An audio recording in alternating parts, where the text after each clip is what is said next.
جو چیز ظاہر ہو اس کا پردہ ہوتا ہے. کھڑکی کے آگے پردے لٹکائے جاتے ہیں نا کہ دیواروں پر پردے. پردہ دیوار پہ لگتا ہے دروازے کے سامنے. پردہ کھڑکی کے آگے ہوتا ہے یا دیوار کے آگے ہوتا ہے؟ ایک سپنڈل بند ہو تو پروڈکشن میں کمی آئی. ایک صنعت کو چھوڑو گے تو پروڈکشن میں کمی آئے گی. ایک ٹائر کی ہوا نکلی تو نئی گاڑی کھڑی ہو گئی. ایک صنعت چھوڑو گے تو ایمان کی گاڑی بھی کھڑی ہوگی. اور مصیبت یہ ہے نہ عشق ہے نہ عظمت ہے. اور اطاعت کے لیے دو چیزیں ہیں، یا عشق ہو یا عظمت ہو. نہ عشق ہے نہ عظمت ہے، دونوں چیزوں سے دل خالی ہے. لہذا جو دل نہیں بند، وہ جو بندہ پہلے اندروں ٹھیک ہو جائے گھر باروں میں ٹھیک ہو جاؤں.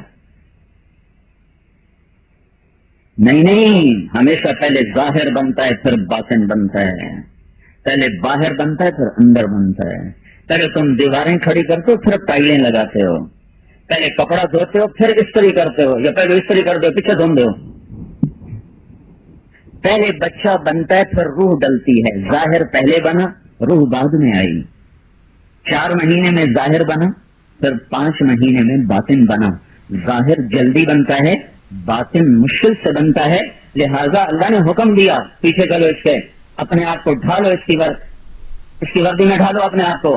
یہ جو پولیس والے ہیں سارے کوئی ڈیوٹی دیتے ہیں، جب تک وردی ہے تنخواہ مل رہی کہ نہیں مل رہی؟ وردی کی لاج حکومت بھی اتنا رکھتی ہے کہ بالکل جو نکمے نکھٹو ہیں نا ان کو بھی تنخواہ مل رہی. تو اگر تم نبی کی وردی پہنو گے تو اللہ تمہاری لاج نہیں رکھے گا، چاہے کتنے نکھٹو ہو جاؤ.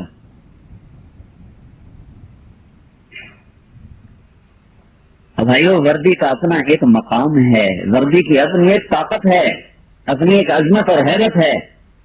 کیوں نہیں کہتے ہو یہ پولیس والوں سے جاؤ ہندوستانی پولیس کی وردی پہن کے آؤ گے کوئی فرق نہیں پڑ رہا، جو یا مرضی بنا لو ظاہر کوئی فرق نہیں، جاؤ تو ہندوستانی وردی پا کے آ جاؤ. کوئی سپاہی چھوڑ ڈی آئی جی آئی جی بھی یہ ہمت نہیں رکھتا کہ ہندوستانی آئی جی کی وردی پہن کے آفس میں بیٹھ جائے، الٹا لٹکا دے گی حکومت پاکستان. اتنی غیرت تو وہ بھی رکھتی ہے، تو اللہ تو اس سے بھی زیادہ غیرتوں والا ہے بھائیوں. تو اللہ نے قرآن کے ذریعے سے حضور کی عظمت کو بٹھایا. سارے نبیوں کو نام سے پکارا ہے، یا آدم اسکن انت وزوجک الجنہ، یا نوح اہبط بسلام منا، یا ابراہیم قد صدقت الرؤیا وما تلک بیمینک یا موسیٰ، یا داود انا جعلناک خلیفہ، یا زکریا انا نبشرک بغلام، یا یحییٰ خذ الکتاب بقوہ، یا عیسی ابن مریم انت قلت للناس. 8 نبیوں سے بات کی، نام لیا ہے. نام لینا عدل ہوتا ہے، برابری کرنا. اور جب اپنے نبی سے بات کی تو ایک دفعہ بھی یا محمد نہیں کہا، بلکہ یا محمد کہنا بے ادبی قرار دے کے منع کر دیا. خبردار کوئی یا محمد نہیں کہہ سکتا، کیوں؟ بے ادبی ہے. عربوں میں نام لینا کوئی اچھی چیز نہیں سمجھا جاتا، لقب سے پکارنا اعلیٰ چیز سمجھا جاتا. نام لینا برابری، لقب سے پکارنا عزت ہے. سارے نبیوں کو کہا یا فلاں یا فلاں، اور جب اپنے نبی سے بات کی تو کہا یا ایھا النبی، یا ایھا الرسول، یا ایھا المزمل، یا ایھا المدثر. حضرت علی بیٹھے تھے حضرت عمر کے پاس، ایک یہودی آیا، کہا کہ میرا علی کے خلاف دعویٰ ہے. تو آپ نے کہا تم یا ابو الحسن، ابو الحسن اٹھو یہودی کے برابر کھڑے ہو جاؤ. حضرت علی کا چہرہ بدل گیا، غصہ نظر آنے لگا. تو لوگوں نے سمجھا شاید یہودی کے برابر کھڑے ہونے کی وجہ سے غصہ آ گیا، شاید دعویٰ سنا گیا، وہ بلا دلیل تھا، خارج ہو گیا، جھوٹا تھا. جب حضرت علی بیٹھ گئے تو حضرت عمر نے فرمایا کیوں میں یہودی کے برابر کھڑے ہونے سے غصے ہو گئے تھے؟ کہنے کہ نہیں، تم نے میری سائڈ لی، میں اس کو غصے ہے. جب میں مدعا بن چکا تھا تو تم نے میری سائڈ کیوں لی؟ عدل کا تقاضا یہ نہیں تھا. تو میں نے تیری کہاں سائڈ لی؟ میں نے تجھے یہودی کے برابر کھڑا کیا. کہ نہیں، تو نے مجھے ابو الحسن جو کہا تھا، یہ موقع ابو الحسن کہنے کا نہیں تھا، تمہیں کہنا تھا علی اٹھو اور کھڑے ہو جاؤ. تمہارا ابو الحسن کہنا یہ میری عزت ہے، تو یہ تم نے ٹھیک نہیں کیا ہے. تو اللہ تعالیٰ نے یہ بات واضح کرنا چاہتا اس لیے قصہ سنا ہے کہ اللہ نے اپنے نبی کی عظمت کو بتانے کے لیے کہا یا ایھا النبی، یا ایھا الرسول، یا ایھا المزمل، یا ایھا المدثر. یہ اتنا خوبصورت لقب ہمارے نبی کو اللہ تعالیٰ نے عطا فرمایا. باقیوں سے بات ہوئی تو نام کے ساتھ، بعض بدعا کر کے کہ یا محمد، تو پھر اللہ تعالیٰ نے قرآن اتارا کہ لا تجعلوا دعاء الرسول بینکم کدعاء بعضکم بعضا، کہ دیکھو میرے نبی کو نام سے مت پکارا کرو. جب بات کرنی ہو تو یا رسول اللہ کہہ کر بلاؤ، یا نبی اللہ کہہ کر بلاؤ، یا یا محمد کہنا، یا احمد کہنا بے ادبی ہے۔ دیکھو کیسی جہالت، تو کتنے مسجدوں میں گئے بڑا بڑا فریم لگا ہوتا ہے یا محمد، فریم صرف یا محمد، مسجد میں بے ادبی ہو رہی ہے۔ اللہ کے نبی کو نام سے پکارنا بے ادبی، واحد ہستی ہے کائنات میں جس کو نام سے پکارنا بے ادبی ہے۔ یہ عظمت بٹھائی تاکہ سنتوں میں ڈھل سکیں، تاکہ سنت کی قدر ہو، سنت کی عظمت ہو۔ تم لوگ سمجھتے ہو صرف نماز کے لیے ٹوپی پہننا ہے، ہمارے نبی کبھی ننگا سر دنیا میں نہیں پھرا، کبھی ننگے سر نہیں پھرے۔ ایک دفعہ ننگے سر نماز پڑھائی کہ ہے ہی کوئی شے نہیں، ایک چادر تھی بس، وہ آپ نے توڑ کے آ کے نماز پڑھائی، یا آپ نے احرام کی حالت میں سر سے ٹوپی کو اتارا، ورنہ کبھی زندگی بھر آپ ننگے سر بازار میں نہیں آئے، ننگے سر محفل میں نہیں آئے۔ ہاں گھر میں آپ ننگے سر بیٹھے، گھر میں آپ نے ننگے سر نفل بھی پڑھے ہیں، آپ نے ننگے سر بیٹھ کے روٹی بھی کھائی ہے، لیکن باہر محفل میں ایسا کبھی نہیں ہوا کہ آپ ننگے سر بیٹھے ہوئے ہوں۔ کیا کروں، ایک دھاگا ہی دائیں بائیں ہوتا ہے تو کوالٹی تبدیل ہو جاتی ہے، تھوڑے کو سننے گا نا، میں تو پتا کوئی ایک دھاگا دائیں بائیں ہو جائے تو کوالٹی تبدیل ہو جاتی ہے، اور دھاگا بھی وہ جو نظر بھی نہیں آتا ان آنکھوں سے ہے۔ تو اپنے نبی کی سنت کو دھاگے کی قدر تو دو، اتنی عظمت تو سو دو جتنی ایک دھاگے کو عظمت دیتے ہیں۔ تو اللہ نے یہ عظمتیں بٹھائی ہیں ہمارے اندر کہ اللہ اس کے رسول کی بات کے سامنے آدمی دم بخود ہو جائے۔ 5 ہجری میں پردے کا حکم آیا، 5 ہجری میں جب آپ نے حضرت زینب بنت جہش سے نکاح کیا تو رات کو پردے کا حکم آیا۔ کئی عورتوں کو پتہ چلا، کسی کو نہیں چلا۔ فجر کی نماز عورتوں کے لیے جگہ تھی مسجد میں، تو نماز میں آئی عورتیں، ایک عورت بغیر پردے کی آئی، اس کو پتہ نہیں تھا، اس نے دیکھا ساری عورتوں نے بڑی بڑی چادروں میں اپنے آپ کو چھپایا ہوا۔ ارے تمہیں کیا ہو گیا، یہ کیا کر دیا؟ انہوں نے کہا تمہیں خبر نہیں تھا؟ نہیں، رات کو اللہ نے پردے کا حکم اتار دیتا ہے، مجھے تو پتہ ہی نہیں چلا۔ تو نماز پڑھتے ہی ایک بچے کو دوڑایا، بیٹا جاؤ میرے گھر سے چادر لے کر آؤ۔ وہ گئے، وہ چادر لے کر آئے، پھر اوڑھ کر سمٹ کر چھپ کر گھر پہنچی۔ تو ان کے خامد نے کہا کہ اس تکلف کی کیا ضرورت تھی، تمہیں تو پتہ ہی وہاں چلا تھا۔ گھر آ کے شروع کرتی کہنے لگی اللہ کا حکم معلوم ہونے کے بعد میری جرأت نہ ہوئی کہ ایک قدم اٹھاؤں اس کی مرضی کے خلاف، ایک قدم اٹھاؤں، مجھے اس کی جرأت نہ ہوئی۔ حضرت فاطمہ رضی اللہ تعالیٰ کا انتقال ہونے لگا۔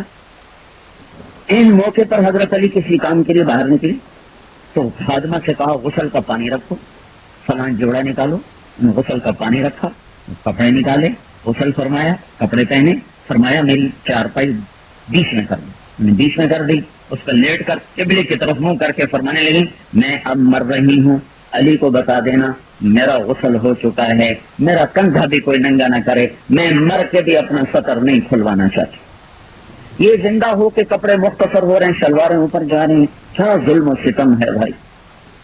موٹر سائیکل بیچنا ہو تو عورت کو ننگا کر کے کھڑا کیا، ڈبل روٹی بیچنی ہو تو عورت کو ننگا کر کے کھڑا کیا، اور فریج بیچنا ہو تو عورت کو ننگا کر کے کھڑا کیا، چاکلیٹ بیچنا ہو تو عورت کو ننگا کیا، آئس کریم بیچنی ہو تو عورت کو ننگا کیا۔ یا اس کا نام آزادی ہے، یا اس کا نام عورت کی عزت ہے؟ کیا ہو گیا ہے؟ کیا ہو گیا یہ؟ اے بہار ہے اگر اب تو بہار ہے، کسی کا نام اگر بہار ہے تو ہم اس بہار سے باز آئے۔ ہائے ہائے بلبل ہمتن خون شد بگل شد ہمتن چاک، اے واہ بہارے اگر اس بہارے۔ اگر عورت کے پریاں ہونے اور ننگا ہونے کا نام آزادی ہے تو جاؤ پہلے پوچھ کے تو آؤ کہ یورپ کی عورت نے آزاد ہو کے کیا پایا۔ صبح کھڑے ہو کے دیکھو تو صحیح ہماری بیٹیاں کس طرح اسکول جا رہی ہوتی ہیں، ننگے سر، آدھی ٹانگیں ننگی، بھیجنے والی مائیں، پہنچانے والے باپ۔ اتنا سو گئے، اتنی غفلت، صرف پیسہ ہی سب کچھ ہے، صرف پیسے سے عزت ملتی ہے۔ اسٹون کراس اس کو بدبختی آئی، اس نے کتاب لکھی آزادی نسواں، عورتوں کو آزاد کرو، مردوں کے شانہ بشانہ کام کریں، مساوی حقوق دو، یہ بھی بازار میں جائیں۔ اس آزادی ان کی کیا قیمت ملی؟ سب کچھ لٹ گیا، کچھ ہاتھ میں نہ رہا۔ ہم تو اپنی عورتوں کو فاطمہ کی بیٹی بنانا چاہتے ہیں، خدیجہ اور عائشہ کی بیٹیاں بنانا چاہتے ہیں، کہ جن کا یہ فکر ہو رہا ہے کہ مرنے کے بعد بھی میرا سطر نہ کھلے۔ حضرت علی تشریف لائے تو کہانی ختم ہو چکی تھی، تو خادمہ نے کہا یہ فرمایا تھا کہ انشاءاللہ ایسا ہی ہوگا، ایسا ہی ہوگا۔ تو چونکہ نہ ہم نے قرآن پڑھا، نہ حدیث پڑھی، ڈائجسٹ پڑھے، ناول پڑھے، افسانے پڑھے، اردو انگریزی اخبار پڑھے، فیشن کے رسالے دیکھے، تب کہاں سے سمجھ میں آئے کہ عورت کا کیا مقام ہے، پردے کا کیا مقام ہے، نبوت اور رسالت کا کیا مقام ہے۔ بھائیو، گھٹی کا پیر، جہالت کا دور ہے، جہالت جاننا، دیکھو نہ جاننا بھی جہالت ہے اور غلط جاننا بھی جہالت ہے۔ آج کا جو دور ہے نا، نہ جاننے کا نہیں، غلط جاننے کا ہے۔ ایک آدمی جانتا ہی نہیں گھوڑا ہے کیا، یہ بھی جاہل ہے۔ ایک کھوتے کو کہتا ہے بڑا چنگا گھوڑا ہے، یہ بھی جاہل ہے، یہ اس سے بڑا جاہل ہے۔ تو اس وقت ہم جہل مرکب کا شکار ہیں کہ نہ قرآن سیکھا، نہ حدیث، نہ تفسیر، نہ تاریخ، نہ نبی کی سیرت، نہ ان کی ماں، نہ ان کی بیویوں کی بیٹیوں کی سیرت کو دیکھا۔ تو جو کچھ پڑھا ہے وہ غلط پڑھا ہے، جو دیکھا ہے وہ غلط ہے۔ تو قرآن کا نقشہ میں کہاں سے جماؤں دل کا؟ میرے پاس تو کوئی جادو کا ڈنڈا نہیں، کوئی منتر نہیں ہے جو میں ایسے پڑھوں گا اور سارے کے سارے قرآن کی عظمت میں ڈوب جائیں گے اور اللہ کے نبی کی عظمت میں ڈوب جائیں گے۔ تو لوگ جانیں کھپا کر گئے، تب جا کر اللہ نے اپنے رسول کی محبت عطا فرمائی۔ تو قرآن ایک عظمت بٹھاتا ہے، ہیبت بٹھاتا ہے کہ اللہ کا نبی عظیم ذات ہے، سارے قرآن کو اس میں دیکھ لو، اس کے اندر سب کچھ ہے۔ تو اللہ نے دوسرا احسان یہ کیا کہ ہمارے نبی کی زندگی کو محفوظ کر دیا، اسے ضائع ہونے سے بچا لیا۔ قیامت جب تک سورج مغرب سے نہیں نکلتا، ہمارے نبی کی زندگی ایسے روشن ہے جیسے قرآن روشن، کوئی اس کو نہیں مٹا سکتا۔ آپ کے علم کو محفوظ کر دیا گیا، آپ کی سیرت کو محفوظ کر دیا گیا، پیدائش سے لے کر وفات تک کے سارے ایک ایک ادا قلم بند کر دی گئی تاکہ چلتا پھرتا قرآن سامنے ہو، چلتی پھرتے قرآن جیتی جاگتی تصویر، آپ کی عورتوں کے واقعات، بیٹوں کے واقعات، صحابہ کے واقعات، ان کی عورتوں کے واقعات، 1.25 لاکھ انسانوں کی تاریخ ضبط کی گئی، آپ کی تاریخ ضبط کی گئی، اور فیصلہ آباد کا تاجر ہو یا ذمہ دار ہو یا کاشتکار ہو، مرد ہو یا عورت ہو، اس کے لیے پوری زندگی کھلی کتاب کی طرح سامنے رکھ دی گئی۔ کسی نبی کا نسب محفوظ نہیں، ہمارے نبی کا نسب محفوظ۔ کسی نبی کا علم سند کے ساتھ نہیں، ہمارے پاس علم سند کے ساتھ۔ تورات کی کوئی سند کوئی نہیں، انجیل کی کوئی سند کوئی نہیں، زبور کی کوئی سند کوئی نہیں، اور جتنے یہ وید اس کی کوئی سند کوئی نہیں، گرنتھ ہے اس کی کوئی سند کوئی نہیں، جتنی آج کتابیں شمار کی جا رہی کوئی سند کوئی نہیں۔ لیکن اللہ کے نبی کے علم کی ہمارے پاس سند ہے، صرف کتاب سے نہیں آیا، استادوں سے سینہ بسینہ آیا ہے۔ مجھ سے لے کر حضور تک 30 واسطے بنتے ہیں۔ حدیث پاک مجھ تک پہنچی محمد عبداللہ سے، انہیں ملی خیر محمد سے، انہوں نے لیا انور شاہ سے، انہوں نے محمود الحسن سے، انہوں نے محمد قاسم سے، انہوں نے عبد الغنی سے، انہوں نے عبد شاہ اسحاق سے، انہوں نے شاہ عبد العزیز سے، انہوں نے شاہ ولی اللہ سے، انہوں نے ابو طاہر مدنی سے، انہوں نے ابراہیم کردی سے، انہوں نے احمد القشاشی سے، انہوں نے ابو المواہب شناری سے، انہوں نے محمد بن احمد بن محمد الرملی سے، اور انہوں نے ابو یحییٰ انصاری سے، انہوں نے ابن حجر اسقلانی سے، انہوں نے ابراہیم بن احمد التنوخی سے، انہوں نے احمد بن ابی طالب سے، اور انہوں نے حسین بن مبارک الزبیدی سے، اور انہوں نے عبد الاول بن عیسیٰ سے، انہوں نے عبد الرحمن بن مظفر سے، انہوں نے عبداللہ بن احمد سے، انہوں نے محمد بن یوسف سے، انہوں نے محمد بن اسماعیل الامام البخاری سے، امام بخاری نے حمیدی سے، حمیدی نے سفیان سے، اور سفیان حدثنا سفیان حدثنا الحمیدی قال حدثنا سفیان قال حدثنا يحيى بن سعيد الانصاري قال اخبرني محمد بن رحيم التيمي انه سمع علقمة بن وقاص الليثي يقول سمعت عمر بن الخطاب رضي الله عنه على المنبر يقول سمعت رسول الله صلى الله عليه وسلم يقول انما الاعمال بالنيات۔ یہ یہاں سے لے کر حضور تک یہ سارے واسطے ہمارے پاس موجود ہیں، اور یہ حدیث یوں ہوتی ہوئی ہمارے پاس آئی ہے، لہذا ہمارے نبی کے کلام میں کوئی چیز داخل نہیں ہو سکتی، کوئی چیز داخل نہیں ہو سکتی۔ ایک فتنہ اٹھایا تھا غلام محمد پرویز نے کہ حدیث تو بعد میں لکھی گئی، اس کا کیا اعتبار؟ ایسے فتنے ہر دور میں اٹھے، لیکن عربوں میں یہ فتنہ کبھی نہیں اٹھا. یہ فتنہ ہمیشہ عجم میں اٹھا، کیونکہ عجم عربی سمجھتا نہیں. عرب عربی سمجھتا ہے، وہ جانتا ہے کہ نبوت کے کلام کو بھی کوئی نہیں گھڑ کے ڈال سکتا. نبوت کے منہ سے نکلا ہوا کلام ایسا کلام ہے جسے کوئی نہیں تیار کر سکتا. جیسے قرآن جیسا کوئی کلام نہیں تیار کر سکتا، حدیث جیسا کوئی کلام تیار نہیں کر سکتا. اور اگر فرض کرو کوئی گھڑ کے ڈال دے تو ہمارے پاس تو سند موجود ہے، بھائی انہوں نے یہ کہا، انہوں نے یہ کہا، انہوں نے یہ کہا، تم کیا کہہ رہے ہو؟ حضور نے حضرت علی سے حدیث بیان کی، پہلے کھجور کھلائی پانی پلایا. حضرت علی نے امام حسن کو حدیث بیان کی، پہلے کھجور کھلائی پانی پلایا. امام حسن نے اپنے بیٹے عبداللہ کو حدیث بیان کی، پہلے کھجور کھلائی پانی پلایا. انہوں نے اپنے شاگردوں کو حدیث بیان کی، پہلے کھجور کھلائی پانی پلایا. پھر انہوں نے اپنے شاگردوں کو حدیث بیان کی، پہلے کھجور کھلائی پانی پلایا. 1980 میں میرے استاد نے جب مجھے یہ حدیث بیان کی، پہلے کھجور کھلائی پانی پلایا، پھر حدیث سنائی. میں نے جب اپنے شاگردوں کو یہ حدیث بیان کی، پہلے کھجور کھلائی پانی پلایا، پھر حدیث سنائی. جس امت کے پاس ایسا طاقتور علم ہو انہیں کون دھوکہ دے سکتا ہے؟ انہیں کیا ضرورت ہے یورپ کے علم میں جا کے پی ایچ ڈی کرنے کی؟ ہم خود تراشتے ہیں منازل کے سنگ میل، وہ نہیں ہے جن کو زمانہ بنا گیا. روب میں آ گیا، روب چھا گیا، مرعوب ہو گئے، مرعوب ہو گئے. کیونکہ معیار دنیا ہے تو دنیا ان کے پاس زیادہ ہے تو ان سے مرعوب ہو گئے.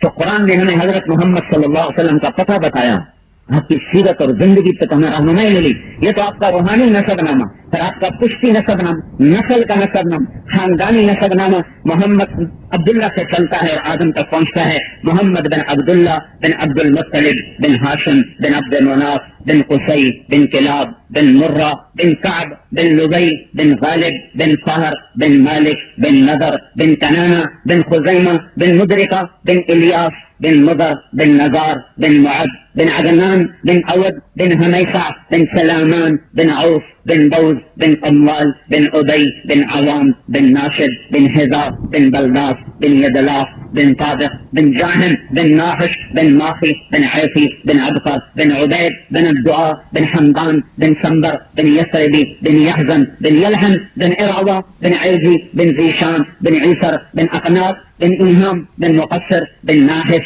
بن زارح بن سمی بن مزی بن عوض بن عرام بن قیدار بن اسماعیل بن ابراہیم بن آذر بن ناہور بن سروج بن رعول بن فائش بن عابر بن ارفقشاد بن سام بن نوح بن لامک بن متوشالح بن ادریس بن یارو بن ملحل بن قینان بن آنوش بن شیش اور بن آدم علیہ السلام. اب تمہاری مرضی، ڈھونڈو نہ ڈھونڈو تمہاری مرضی. چیز موجود، سکہ بند موجود، زندگی کی ایک ایک ادا موجود ہے. جب آپ کسی کو او بھائی او پانی والو، او پانی والو، او بھائی پلانے والو، او بیٹھ جاؤ بھائی، چل بیٹھ جاؤ، چلو پھر بیٹھ جاؤ، شاباش، سوا گھنٹہ دھیان سے سن لو، انشاءاللہ آپ کو فائدہ ہوگا. دیکھو آپ چھوٹی چھوٹی باتیں بتاتا ہوں. آپ کسی کو انگلی کے اشارے سے نہیں بلاتے تھے، پورے ہاتھ کا اشارہ کر دیتے. آپ دھیان میں کبھی مکے نہیں لہراتے تھے، ہمیشہ اتنا ہاتھ اوپر اٹھاتے تھے. مجلس میں چوکڑی مار کے بیٹھتے تھے اور الٹے ہاتھ کا انگوٹھا سیدھے ہاتھ کی ہتھیلی سے یوں ہی حرکت کرتے رہتے تھے. یہ آپ کی بے ساختہ حرکت تھی. دائیں بائیں سے کوئی بلاتا تو گردن ٹیڑھی کر کے جواب نہیں دیتے تھے. دائیں سے کوئی بلاتا، بائیں سے کوئی بلاتا، یا رسول اللہ، تب ایسے کر کے ہم کی کر لے، ہم ذرا دیکھنا کتنا اہتمام ہے. پورا یوں مڑ کے پھر کہتے جی فرمائیے کیا بات. کوئی ادھر سے بلاتا فرمائیے کیا بات ہے، کوئی ادھر سے بولا کر فرمائیے کیا بات ہے. دو باری کرو، تری باری پانڈا کر جاندی. یہ میرے محبوب کی عادات تھی. جب آپ غمگین ہوتے تھے داڑھی پکڑ کے بیٹھتے تھے، داڑھی پکڑ کے، یہ غم کی نشان، سیدھے ہاتھ سے داڑھی پکڑ، تھوڑی دیر بعد سر پہ ہاتھ پھیرتے تھے. جب آپ خوش ہوتے تھے تو یہاں سے نور نکلتا تھا. جب آپ غصے ہوتے تھے تو یہاں ایک رگ تھی جو پھڑکنے لگ جاتی تھی. جب آپ کسی سے رنجیدہ ہوتے تھے تو اس سے منہ موڑ لیتے تھے. اس کی طرف اپنی ذات کی وجہ سے آپ کبھی کسی پہ ناراض نہیں ہوئے، اپنی ذات کی وجہ سے کسی سے بدلہ نہیں لیا، اپنی ذات کی وجہ سے کسی پر غصے نہیں ہوئے. کوئی کمی دیکھی تو اس کی تربیت کے لیے اس سے منہ موڑا. تب ایسے منہ موڑ لیتے. وہ ادھر بیٹھتے تو یوں کر لیتے، وہ ادھر بیٹھتے تو یوں کر لیتے. اور تم تو آپس میں لڑتے ہو نا چیزوں کے لیے. نہیں، آپ کا کسی کے ساتھ بھی جب کوئی ہوتا تھا اعراض تو تربیت کے لیے ہوتا تھا. کبھی زندگی بھر کسی کے ساتھ آپ نے سخت کلامی نہ کی، چال آپ کی چھوٹے قدم، رفتار میں تیزی، کندھے جھکے ہوئے، گردن جھکی ہوئی، کبھی گردن اکڑائی نہیں، کبھی کندھے ایسے اکڑائی نہیں، کبھی بازو ایسے ہلا کے نہیں چلے، ہمیشہ عاجز غلاموں کی طرح آپ زمین پر چلتے تھے، لوگوں کو آگے چلاتے تھے، خود پیچھے چلتے تھے۔ آپ کی بکریوں کے نام لکھے پڑے چلے جائے کہ آپ کی سیرت اجوا، سقیہ، زمزم، برکہ، ورثہ، اطلال، اطراف، ریسا، کمرا، یہ 9 بکریاں تھیں جن کا دودھ ایمن نکال کے حضور کے گھر پہنچاتی تھیں۔ ان میں 10واں ایک بکرا تھا جس کا نام یمن تھا، یمن۔ اس میں آپ کی بکری کمرا آپ کی زندگی میں مر گئی۔ اتنی تفصیلیں تھیں۔ کھانے میں آپ کو بکری کی دستی کا گوشت پسند، اور شربت میں آپ کو شہد کا شربت پسند، سبزی میں آپ کو کدو پسند تھا، کھجور میں آپ کو برنی کھجور پسند تھی جسے کوئی حاجی لے کر نہیں آتا، اور بڑے بڑے ڈوکے جا کے لے آمدن، وہ چھوٹی سی کھجور ہے برنی، سب سے سستی، مدینے میں سب سے سستی، یہ آپ کو پسند تھی، بڑے شوق سے آپ کھایا کرتے تھے۔ اتنی تفصیل لکھی ہے جس کی، پھر اس کو لوگ کہیں پتہ نہیں رب کے کمت راضی۔ ایک دفعہ آپ بیٹھے ہوئے تھے تو باورچی کھانا پکا رہے تھے، تو آپ نے کہا بھائی دستی نکالو، تو عرب یہ چھوٹی بوٹیاں بنا دو، پوری ران، پوری دستی، تو خالی ابال کے کھاتے، تو اس میں سے نکال کے پکڑائی تھا آپ نے، نحشن، آپ ایسے دانتوں سے نوچ کے کھایا کرتے تھے۔ پھر آپ نے کہا دستی نکالو، تو اس نے دوسری نکال کے دے دی، پھر آپ نے اس کو کھا کے ہڈی کو ادھر پھینکا، پھر آپ نے کہا دستی نکالو، انہوں نے کہا یا رسول اللہ اب بکرے کی 2 ہی ہوتی ہیں، تیسری کہاں سے لاؤں؟ تو آپ نے کہا تیرا بھلا ہو جائے، اگر میرے کہنے پر تو ہاتھ ڈال دیتا، تو جب تک میں کہتا رہتا اللہ نکال نکال کے دیتا رہتا۔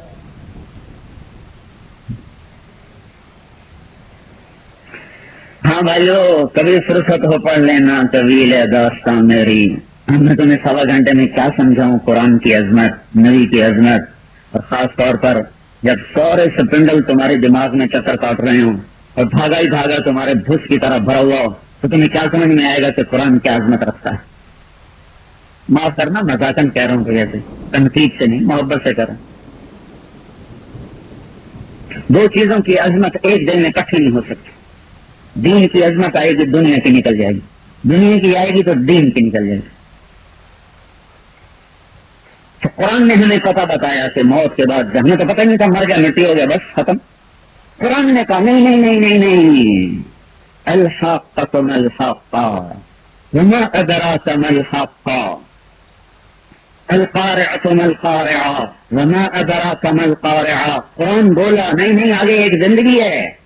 کون سی زندگی؟ اذا وقعت الواقعہ، وہ دن آئے گا، آ کے رہے گا، لیس لوقعتها کاذبہ، اسے کوئی جھٹلا نہیں سکتا، خافضۃ الرافعہ، کوئی اس دن عزت پائیں گے، کوئی ذلیل ہو جائیں گے، کئیوں کو اونچا کرے گا، کئیوں کو نیچا کرے گا۔ وہ کب آئے گا؟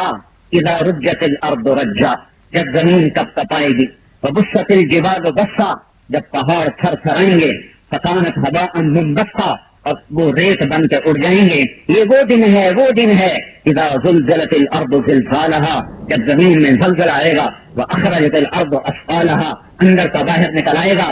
یہ وہ دن ہے اذا السماء انفطرت، جس دن آسمان پھٹے گا، واذا الكواكب انتثرت، ستارے جھڑیں گے، واذا البحار فجرت، سمندر بہ پڑیں گے، اور واذا القبور بعثرت، قبریں پھٹ جائیں گی۔ یہ کون سا دن ہے؟ اذا السماء انشقت، جب آسمان پھٹ جائے گا۔ یہ کون سا دن ہے؟ اذا الشمس کورت، جس دن سورج بے نور ہو جائے گا۔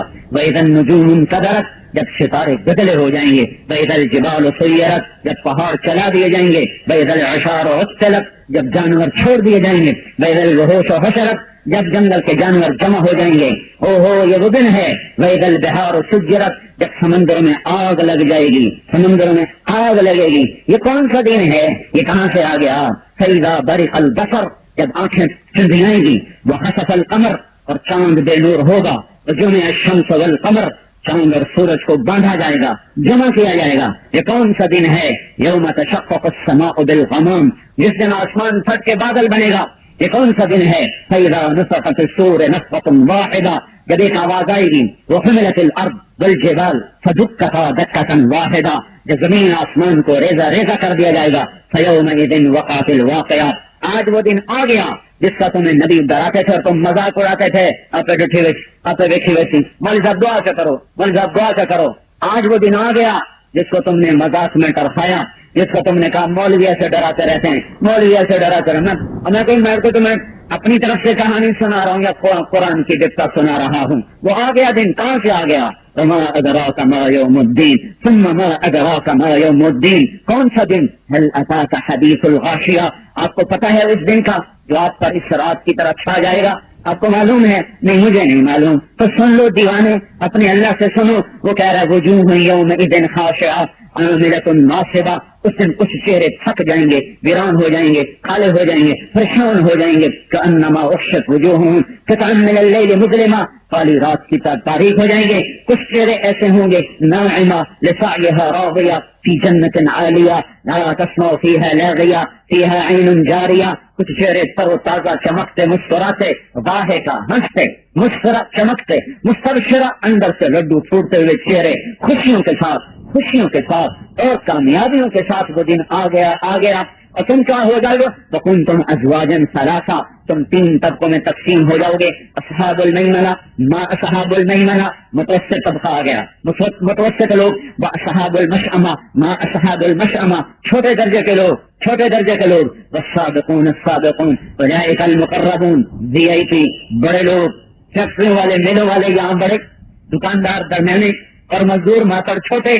تو اللہ نے بھی کہا میں نے بھی تین طبقے بنائے ہیں. ایک چھوٹا طبقہ اصحاب المشأمہ, ایک درمیانہ طبقہ اصحاب المیمنہ, ایک عالی شان طبقہ السابقون السابقون اولئک المقربون فی جنات النعیم ثلۃ من الاولین وقلیل من الآخرین علی سرر موضونۃ متکئین علیہا متقابلین. وہ عالی شان جنت کے لوگ کون ہیں؟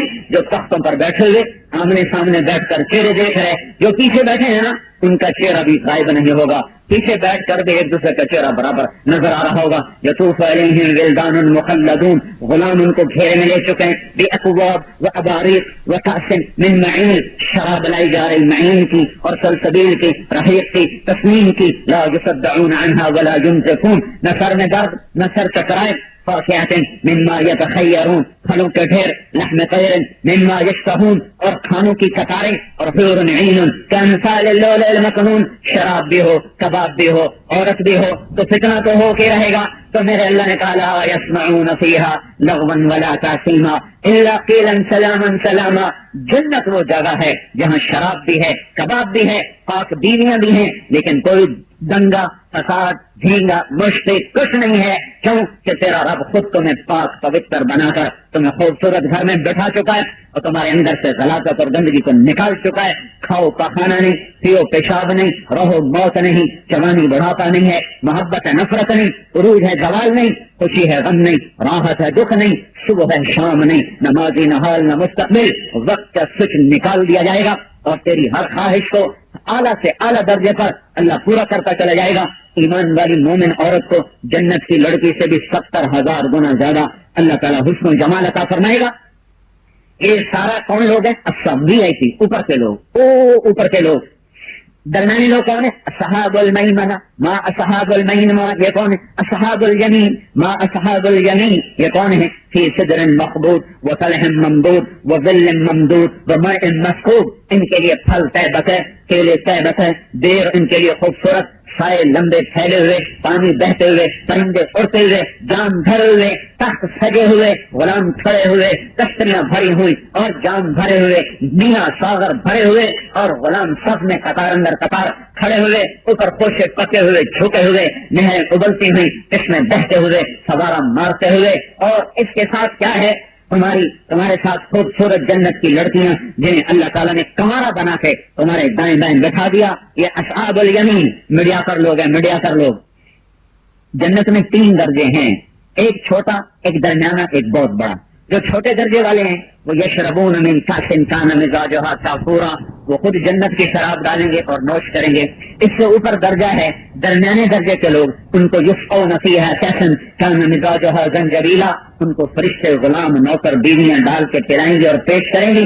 ایک اس سے اعلیٰ درجہ وی آئی پی, ان کے لیے اللہ ساقی بن کر آئے گا. وسقاہم ربہم شرابا طہورا, انہیں اللہ خود پلانے والا بن جائے گا. یہ خبر قرآن لے کر آیا. قرآن میں تو ہم جاتے 2 × 2 4 چٹھی رکھو گا. اور میرے بھائیو ایک مثال دوں آپ کو. بڑے سے بڑا عدد لاؤ, اس کو 0 سے ضرب دو تو کیا ہوگا؟ بھائی دریس کی ساری کیمیکل ضرب 0 کیا ہوگا؟ 0. سارے فیصلہ بازیوں کی ملیں فیکٹریاں اور سارا پیسہ ضرب 0, نتیجہ 0. وہ دنیا کے ورلڈ بینک کی ساری دولت ضرب 0, نتیجہ 0. ہے ساری زندگی کی کمائی ضرب موت, نتیجہ 0. ساری زندگی کا دھن دولت اقتدار ضرب موت, نتیجہ 0. عروج بلندیاں فضائیں ہوائیں مال ملک ضرب مال دھن دولت ضرب موت, نتیجہ 0. تو 0 کے پیچھے بھاگتے ہو. چلو بھاگو نہیں, جاگنگ کرو, مارننگ واک کرو جو جا کے کمپنی باغ میں کرتے ہو نا. دنیا ایسے کماؤ جیسے وہ کمپنی باغ والے جاگنگ کر رہے ہوتے ہیں. نہ آگے جانے والے کا غم, نہ پیچھے رہنے والے کی فکر کے منہ سے آگے نہ نکل جائے اور وہ آگے بڑھ گیا تو کیسے پکڑوں. ہاں دنیا کے لیے اس طرح کماؤ اور آخرت کے لیے ٹریک پہ چڑھو, دوڑ لگاؤ, بھاگو, آگے نکلو. کیونکہ جنت کی دوڑ لگانے سے محبت پیدا ہوتی ہے اور دنیا کی دوڑ لگانے سے نفرتیں پیدا ہوتی ہیں. بھائی بھائی کا دشمن بن جاتا ہے. تو اللہ نے کہا جنت کی دوڑ لگاؤ اور دنیا کی جاگنگ کرو. جاگنگ, کوئی آگے نکل جائے ٹھیک ہے, کوئی پیچھے رہ جائے ٹھیک ہے, تم اپنی چال چلو, اپنی چال. اور پھر جنت کی دوڑ, یہ تو قرآن آ گیا. سارعوا سابقوا تنافس ولیتنافس. اور حدیث سنو, الا هل مشمر للجنہ, کوئی ہے جنت کا چاہنے والا. اصل مفہوم تو یہ ہے, کوئی ہے جنت کا چاہنے والا. لیکن اس کو حضور نے بیان کیسے کیا ہے؟ الا هل مشمر. مشمر کیسے کہتے ہیں؟ مجھے دیکھنا. آستین میں چڑھ دیں شولے کی ایسے کر کے, اس طریقہ میں خراب ہو گئے تم پوری تصویر بھی ہوں. شولے کی ایسے گانٹھ لگائی اور پھر یوں کر کے کھڑا ہو گیا. یہ دوڑنے کی ساری پوزیشن ہے نا, اس کو عربی میں کہتے ہیں مشمر. تو میرا نبی کہہ رہا ہے کوئی ہے جنت کی ایسی دوڑ لگانے والا. اب تم کہتے جی نماز کا پڑھنے ہور کی کری ایک میل ہور کا لاؤں دو پیچھے مڑ توبہ کر لیتا.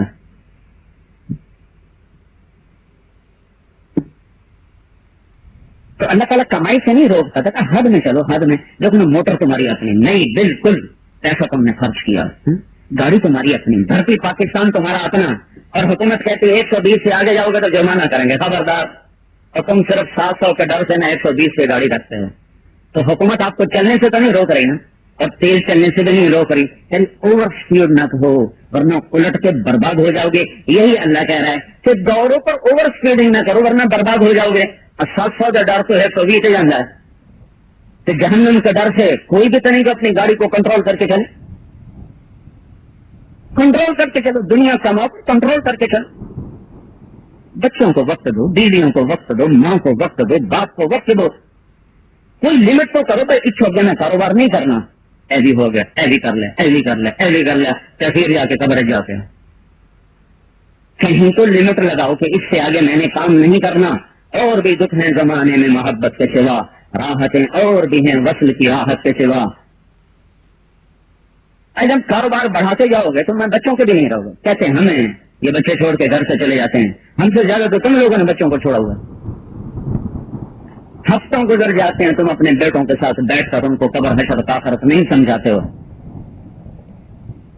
ایک گھر میں رہنے کا مطلب تو نہیں کہ بچوں کے ساتھ ہیں, نہیں, تمہاری ان کے ساتھ کانفرنس ہے, کمپنی ہے. جس گھر میں ٹی وی ہے اس گھر کے ماں باپ بچوں کو وقت نہیں دے سکتے. میرے چھوٹے بھائی کے گھر میں ٹی وی تھا, میں جب میں کٹ دے کی مصیبت تو گھر رکھی ہوئی. اچھا جب والدہ کا انتقال ہوا 2001 میں تو اس کو جھٹکا لگا تو پھر اس نے نکال دیا. تو اس کی بیوی نے مجھ سے کہا جس دن گھر سے ٹی وی نکلا ہے اس دن کے بعد ہم نے بچوں کے ساتھ بیٹھنا شروع کیا ہے, ورنہ ہمیں کچھ پتا نہیں تھا ہمارے بچے کیا کر رہے ہیں, کہاں جا رہے ہیں. تو جس گھر میں ٹی وی ہے اس گھر کے ماں باپ بچوں کے نہیں ہیں, نہ بچے ماں باپ کے ہیں نہ ماں باپ بچوں کے ہیں. پھر دوسری مصیبت ہے تمہارے سارے کاروبار ادھار پہ چلتے ہیں, ادھار لیتے ہو ادھار دیتے ہو. جس میں لینا بھی ہو دینا بھی ہو وہ تو گھر آ کے بھی گھر نہیں ہوگا, کیونکہ دینے والے دے نہیں رہے, لینے والے سر پہ چڑھے ہوئے. تو یہ بچوں کو کیا سمجھائے گا, وہ تو پہلے اس کا سر پھٹ رہا ہے. نہ بیوی چنگی لگے نہ وہ چنگی لگے. وہ میں نے پرسوں بیان کیا وہاں کچہری بازار میں نے کہا دیکھو یا ادھار دینا بند کرو یا گالی نکالنا بند کرو. لالچ میں ادھار پر کاروبار کرتے ہو پھر وہاں سے واپسی نہیں ہوتی کہ کسی کو ماں کی گالی دیتے ہو کسی کو بہن کی گالی دیتی ہو کبھی منشی کی بےزتی کرتے ہو کبھی ان کی بےزتی کرتے ہو. یا ادھار بند کر دو یا پھر حوصلے بڑے کرو. مسلمان کو گالی دینا یہ 7 زمین آسمان کو آگ لگانے سے بڑا جرم اور بڑا نقصان ہے. بیت اللہ کو توڑ دینا چھوٹا گناہ ہے اور مسلمان کو گالی دینا بڑا گناہ ہے. تم 4 لاکھ سے پیچھے اس کی ماں نہ چھوڑتے ہو نہ بہن چھوڑتے ہو. نہ دو کس نے کہا تھا ادھار دو. اگر دیا ہے تو پھر حوصلہ پیدا کرو. اگر اس کو ماں بہن کی تم نے گالی نکال دی تم نے 10 کھرب بھی لینا ہے نا تو اللہ کی نظر میں تم بڑے مجرم ہو. وہ چھوٹا مجرم ہے کہ ماں کی قیمت 10 کھرب نہیں ہے, بیٹی کی قیمت 10 کھرب نہیں ہے, بہن کی قیمت کائنات نہیں ہے.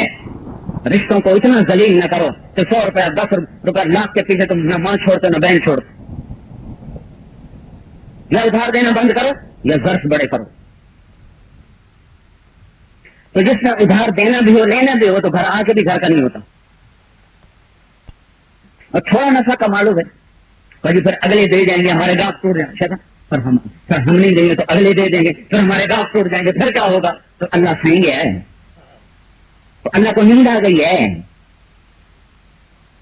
ما کان ربک نسیا لا تأخذہ سنۃ ولا نوم. آواز صدا کم نہ کو نظر اس کے گدا. کیا میرا رب سو گیا ہے تو اس کے خزانوں میں کمی آ گئی ہے کہ ہم ادھار نہیں دیں گے دوسری پارٹیاں دیں گے ہمارے گاؤں ٹوٹ جائیں گے. ایسا اندر شرک بھرا ہوا ہے کہ اللہ کا رب ہونا ہی ذہنوں سے نکل گیا.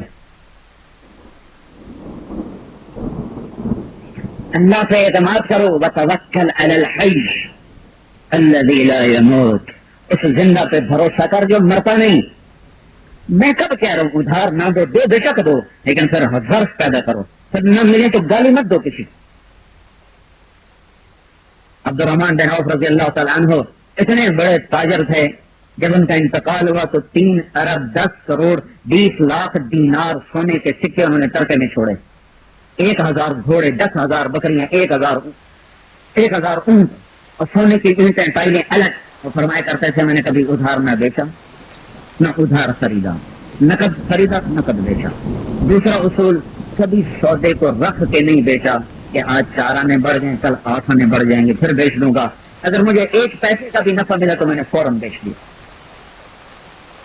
رکھا نہیں کہ کل بڑھ جائے گا پھر بیچوں گا, زیادہ ہو جائے گا پھر بیچوں گا.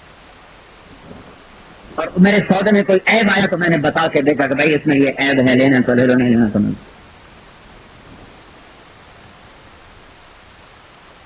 تو بھائیو بازار کی ایک زندگی ہے جو اللہ کا نبی ہمیں سمجھا کے گیا ہے. دوڑ جنت کی لگاؤ, دوڑ آخرت کی لگاؤ. دنیا میں چلو جاگنگ کی طرح, آخرت میں چلو ٹریک پہ دوڑنے والے کی طرح. یہ بھی قرآن نہ ہوتا تو ہمیں کہاں پتہ چلتا تھا کہ موت کے بعد ایک زندگی ہے. پھر اللہ نے ہمارے بھاگ جگہ ہمیں قرآن دے دیا نا, ہمیں قرآن والا بنا دیا اور اس کو آسان کر کے سینے میں اتار دیا. چھوٹے چھوٹے بچے قرآن کے حافظ ہو رہے ہیں. کتنا بڑا ہم پہ احسان کیا اللہ تعالیٰ نے. پھر اللہ تعالیٰ کے نبی نے اس پر ہمیں عزت بخشی, اللہ نے اعزاز بخشا جس میں اللہ کے نبی نے کہا ان فی الجنت نہرا اسمہ ریان علیہ مدینۃ من مرجان لہو 70,000 باب من ذہب وفضہ لحامل القرآن. جنت میں ایک نہر ہے جس کا نام ریان ہے, اس پہ ایک شہر ہے جو مرجان سے بنا ہے, اس سے 70,000 سونے چاندی کے دروازے ہیں جو حافظ قرآن کو دیا جائے. کتنی بڑی دولت.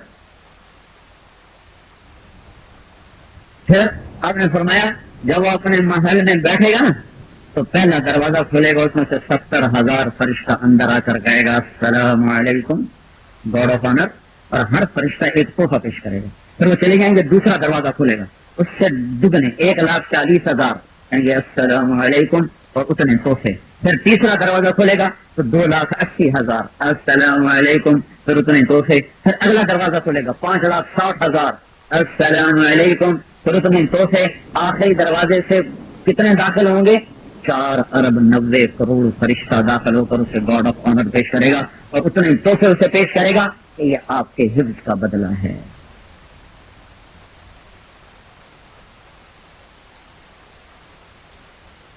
تو میرے بھائی اللہ نے ہم پہ کتنا کرم کیا. پھر ہمیں نماز میں پڑھنے والا قرآن دے جائے. پہلی قومیں نماز میں کچھ نہیں پڑھتی تھی, صرف ذکر تسبیح سبحان اللہ سبحان اللہ سبحان اللہ. لیکن ہمیں اللہ تعالیٰ نے قرآن دیا کہ پڑھو پڑھو. حضرت عثمان رضی اللہ تعالیٰ عنہ عشاء کی نماز کے بعد ذکر پڑھنے لگے, ایک رکعت میں سارا قرآن پڑھ دیا. ایک رکعت کا سارا قرآن ایک رکعت. ہم نے تو قل اللہ کا ٹھیکا جو ہے نا, ہر رکعت قل اللہ پڑھ کے ٹرکا چھوڑا. پہلی رکعت بھی قل اللہ, دوسری بھی قل اللہ, تیسری بھی قل اللہ, چوتھی بھی قل اللہ, تے دعائے قنوت دی جگہ بھی قل اللہ. اے نویں 50 ٹھوکی ہوئی.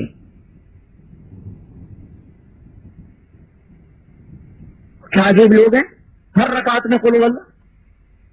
ایک ہی سورت کو 4 رکعت میں پڑھنا مکروہ ہے. تو 4 سورتیں تو یاد کر لو کہ کم از کم 4 الگ پڑھ سکو. تو بھائیو اللہ کا شکر ادا کریں, اللہ نے ہمیں قرآن والا بنایا. ہم اس امت میں سے ہیں, ہم اس نبی کی امت ہیں جسے قرآن ملا. محکم کتاب, محفوظ کتاب, موجود کتاب, زیر و زبر کی تبدیلی سے پاک کتاب, جس نے زندگی کے آداب بتائے, زندگی کے طریقے سلیقے بتائے, بازار کی زندگی سمجھائی. احل اللہ البیع وحرم الربا, اقیموا الوزن بالقسط ولا تخسروا الميزان, لین دین کے طریقے سمجھائے. یا ایھا الذین آمنوا اوفوا بالعقود اذا تداینتم بدین الی اجل مسمى فاصبروا, عدالتوں کو قانون بتایا, طریقہ سمجھایا. لا یجرمنکم شنآن قوم علی الا تعدلوا اعدلوا, وکیلوں کو طریقہ سمجھایا. لا تکن للخائنین خصیما, ذمہ داروں کو طریقہ سمجھایا. آتوا حقہ یوم حصادہ, اور حکمرانوں کو طریقہ سمجھایا.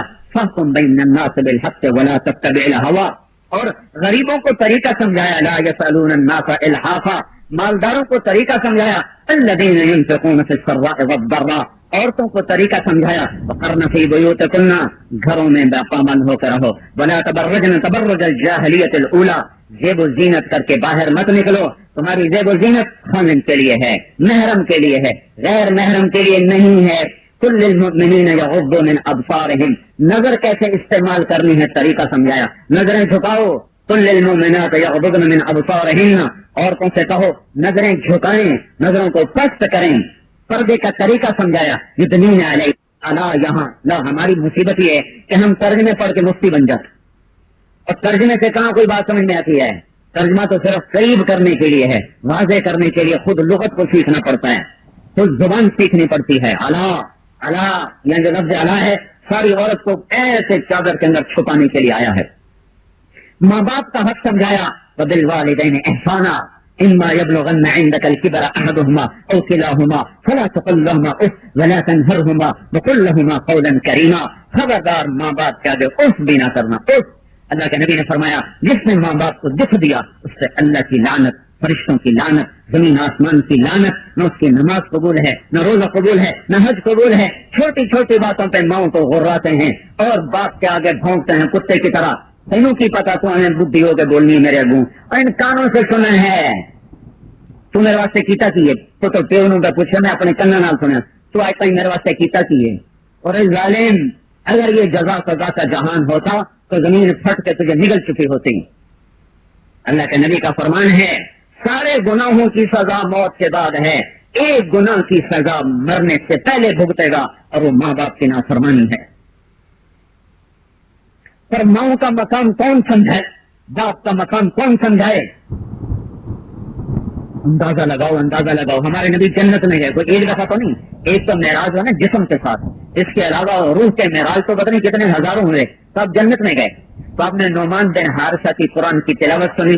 تو آپ نے کہا یہ کون تلاوت کر رہا تھا؟ یہ نعمان ہے, وہ تو مدینے میں, تلاوت جنت میں. کہا جی ماں کا فرمان بردار ہے, اس کی نیکی نے اس کی آواز کو جنت میں پہنچا دیا. تو یہ نوجوان ماں کو ذلیل کر کے 8 آنسو رلاتے ہیں. ان سے کہتے ہیں تو نے میرے مستقبل کے لیے کیا کیا ہے؟ ارے ظالم, ان کے پاؤں دھو کے پی تو تبھی تو تیرا مستقبل بنے گا. جن کو رول رہے ہو, جن کو ذلیل کر رہے ہو, انہیں کی دعاؤں سے تو تیرا مستقبل بنے گا, انہیں کی دعاؤں سے تو تیری زندگی روشن ہوگی. جب ان کی ہائے نکلے گی, ان کے آنسو نکلیں گے, تو تیری عقل کیا کام دے گی؟ چلو تو نے مال ملک کما بھی لیا تو اللہ کی نظر میں سب سے بدترین اور ذلیل ہو کر اٹھے گا جس نے ماں باپ کو دکھ دیا. کیا بتاؤں؟ موسیٰ علیہ السلام کہنے کہ اللہ میرا ساتھی تو بتا جنت میں کون ہے. اللہ تعالیٰ نے کہا فلاں کسائی تیرا ساتھی ہے. موسیٰ علیہ السلام چکر میں آ گئے ہیں, کسائی میرا ساتھی کیوں بن گئے؟ اب کوئی ولی غوث کو تب ابدال میرا ساتھی ہوں گا، فلاں کسائی تیرا ساتھی ہے۔ موسیٰ علیہ السلام گئے بازار میں جیسا تو کسائی اپنے پھلا مارتے بیٹھا گوشت بھیجی جاندے، شام ہوئے اس نے گوشت کا پارسا تھیلے میں ڈالا چل دیا۔ موسیٰ علیہ السلام نے کہا بھائی تیرے ساتھ آ جاؤں، اسے نہیں پتا یہ موسیٰ، ہاں جی آ جاؤ آ جاؤ، ساتھ لے لیا، گھر گئے، وہ دیکھو یہ کرتا کیا ہے، لے جا کے گوشت پکایا، گل کے گلایا، روٹی پکائی، گوشت پکایا، ایک بڑھیا روئی کے گالی کی طرح لیٹی تھی، اس کو سے اٹھا کر اپنے کندھے کا سہارا دیا، پھر نوالے بنا بنا کے اس کے منہ میں ڈالتا رہا، کھلاتا رہا اور اس کا منہ صاف کیا، تو اس نے اس کو دعا دی، پھر انہوں نے اس کو لٹا دیا۔ تو موسیٰ علیہ السلام نے پوچھا بھائی یہ کون ہے؟ کہا جی میری ماں ہے، ضعیف ہو گئی ہے، اس کی میں خدمت کر کے جاتا ہوں، جب واپس آتا ہوں تو پھر پہلے اس کی خدمت کرتا ہوں، پھر باقی کام کرتا ہوں۔ تو موسیٰ علیہ السلام نے کہا یہ کیا کہہ رہی تھی؟ کہ میں نے کہا کیا کہہ رہی تھی، پاگل ماں ہے، جب خدمت کرتا ہوں تو کہتی اللہ تجھے موسیٰ کا ساتھی بنائے، میں کتنے تھے موسیٰ کتنے، میں کتنے تھے موسیٰ کتنے، کہتی اللہ تجھے موسیٰ کا ساتھی بنائے۔ تو موسیٰ علیہ السلام نے کہا مبارک ہو، تیری ماں نے تجھے پہنچا دیا وہاں تک جو اللہ سے مانگتی ہے۔ ایک ایسے بدبخت ہیں جو ماؤں کو رلاتے ہیں۔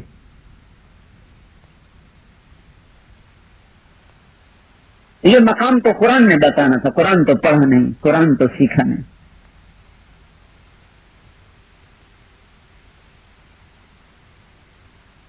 ہاں ایک بدو نے ماں کو طواف کرایا کندھے پہ بٹھا کر، تھک گیا تو عبداللہ بن عمر بیٹھے تھے، کہنے لگا کیوں جی میں نے ماں کا حق ادا کر دیا؟ تو عبداللہ بن عمر نے فرمایا تیری ماں نے تجھے پالتے ہوئے تھک تھک کے جو کروڑوں سانس لیے تھے بدھو، ابھی اس میں سے ایک سانس کا حق ادا نہیں ہوا۔ بھول گئے ہو جب تیرا پیشاب دھوتی تھی، پتانے دھوتی تھی، اب کہتے ہو تم تو ہو ہی بے عقل، تمہیں تو سمجھ کوئی نہیں۔ ماں باپ کو اپنے تابع بنانا چاہتے ہیں، خود ماں باپ کے تابع نہیں ہونا چاہتے، ماں باپ کو اپنے تابع بنانا چاہتے۔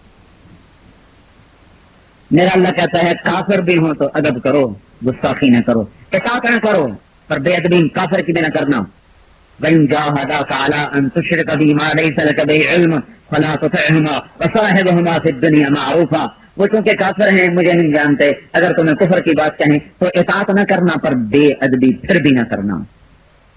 کافر ماں کی بے ادبی سے روکا، یہ مسلمان ماں کو ذلیل کرتے ہیں بدبخت۔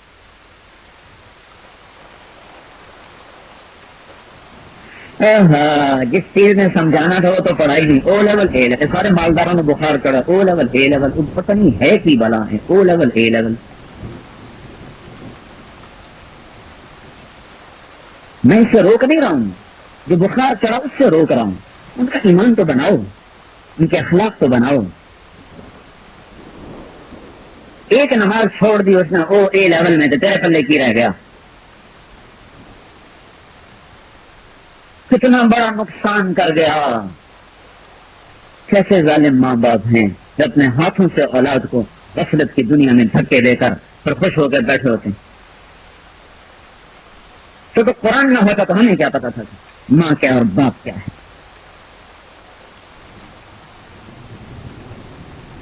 بھائیو یہ سیکھو معاشرت کی زندگی جیسی قرآن نے بتائی ہے کوئی نہیں بتا سکتا، جیسی اللہ کے نبی نے بتائی کوئی نہیں بتا سکتا۔ اپنے کو جہاد میں جانے والے کو واپس دے جا، چلو چلو جاؤ ماں باپ کی خدمت کرو، یہی تیرا جہاد ہے۔ اویس کرنی کو آنے نہ دیا، نہیں ماں کی خدمت کر۔ پھر آپ نے فرمایا تم میں ایک آدمی آئے گا یمن سے، لمبے قد کا، کالے رنگ کا، اس سے دعا کروانا، اس کی دعا سے میری آدھی امت بخشی جائے گی۔ یہ ماؤں کو رول رہے ہیں۔ جبرائیل نے پوچھا یا رسول اللہ قیامت کب آئے گی؟ کہ اللہ کو پتا کب آئے گی، مجھے کیا پتا، اچھا کوئی نشانی تو بتا دیں۔ تو آپ نے کہا جب اولاد ماؤں سے نوکر جیسا سلوک کریں تو پھر سمجھنا قیامت آ رہی ہے۔ بھائیو یہ وہ چیزیں ہیں جو سیکھنے کی ہیں، جو سمجھانے کی ہیں، جو سمجھنے کی ہیں۔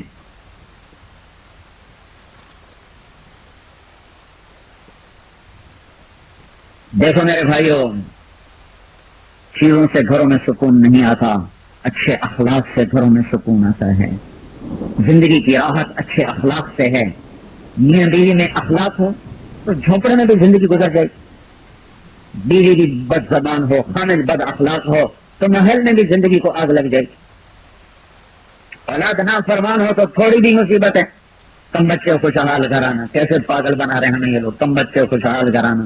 میں کہتا ہوں کم اور ہوں نافرمان تو خوش ہو جاؤ گے، خوش ہو جاؤ گے. کم بچے، چھوٹا خاندان، زندگی آسان ہو گئے، ہپ کو تو ہو گئے ساتھ تو زندگی آسان ہو جائے گی. کتنا بڑا دھوکہ ہے جو ہمیں دیا جا رہا ہے.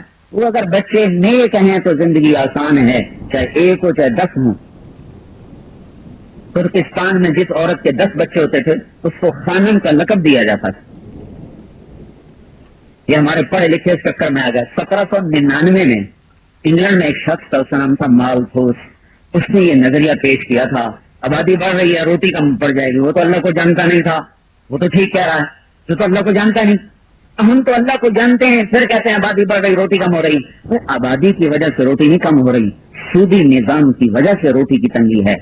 سودی نظام نہ ہو، سٹا نہ ہو، جوا نہ ہو اور سود نہ ہو تو 15 کروڑ کے 15 ارب بھی ہوں تو سب خوشحال ہو کے روٹی کھائیں گے. اور اگر جوا، سٹا اور سود ہے تو 15 کروڑ کے 15 لاکھ بھی ہوں گے تو بھوکے ہوں گے. ہماری تنگ دستی کا تعلق آبادی سے نہیں، سودی کاروبار سے ہے، سٹے سے، جوئے سے، غلط کاروبار سے ہے. اولاد کا نیک ہونا تو راحت، جتنے زیادہ اتنی راحت. صدقہ جاریہ، صدقہ جاریہ.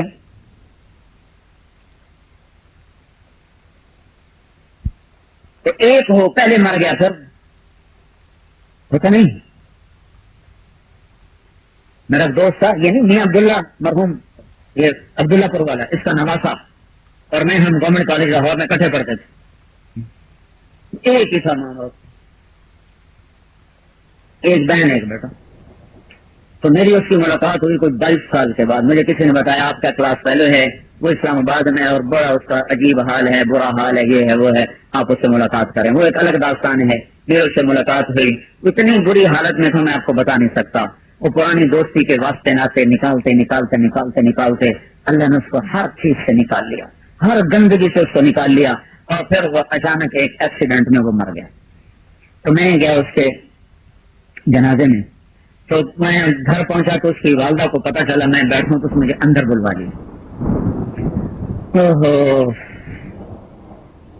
میاں عبداللہ مرحوم کی بیٹی وہ کہنے لگی بیٹا، میرا بیٹا کہا کرتا تھا میرا ایک ہی یار ہے طارق جمیل، جس کے ذریعے سے مجھے روشنی ملی، ورنہ میں تو گندگی میں تھا، اندھیرے میں تھا.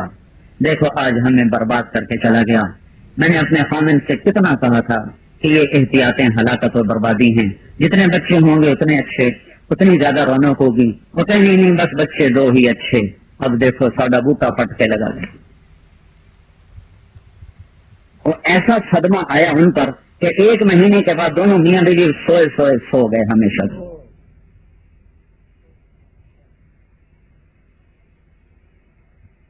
اور ان کا گھر ویران پڑا ہوا ہے، کوئی وارث نہ رہا. اسلام آباد کی جائیداد، لاہور کی جائیداد.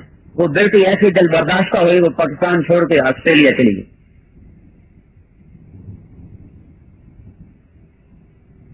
حضرت علی سے کسی نے پوچھا حسن کیسا ہے آپ کا بیٹا؟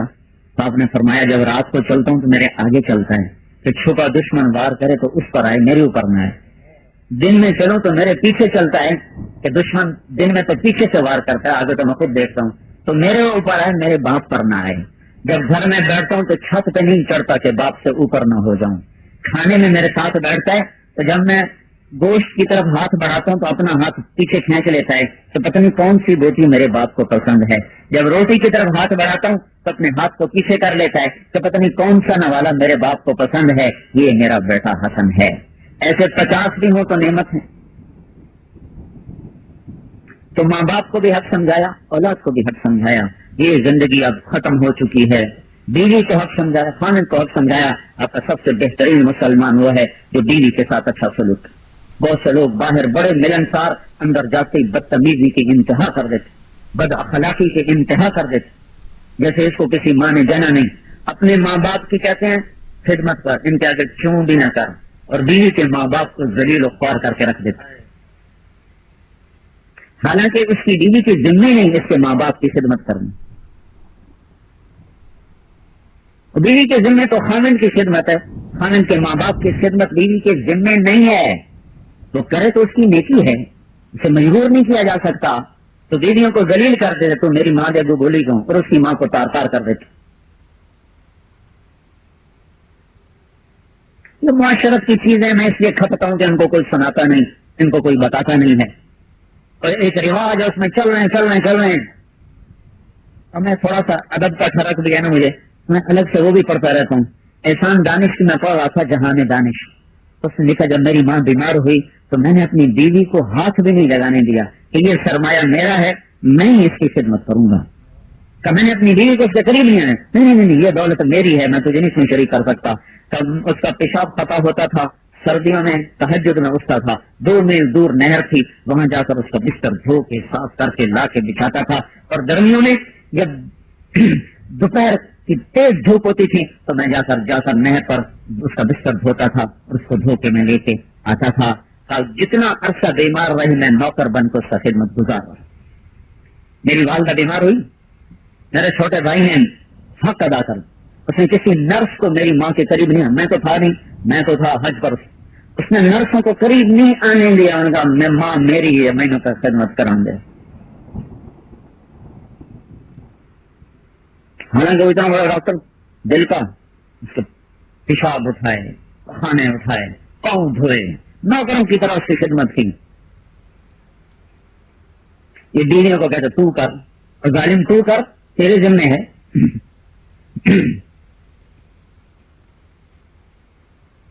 تو یہ معاشرت کے احکام ہیں، نہ لوگ سنتے ہیں، نہ سیکھتے ہیں، نہ سمجھتے ہیں، نہ سمجھنے کی کوشش ہی کرتے ہیں. باہر بڑے ملنسار، اندر انتہائی بدتمیز.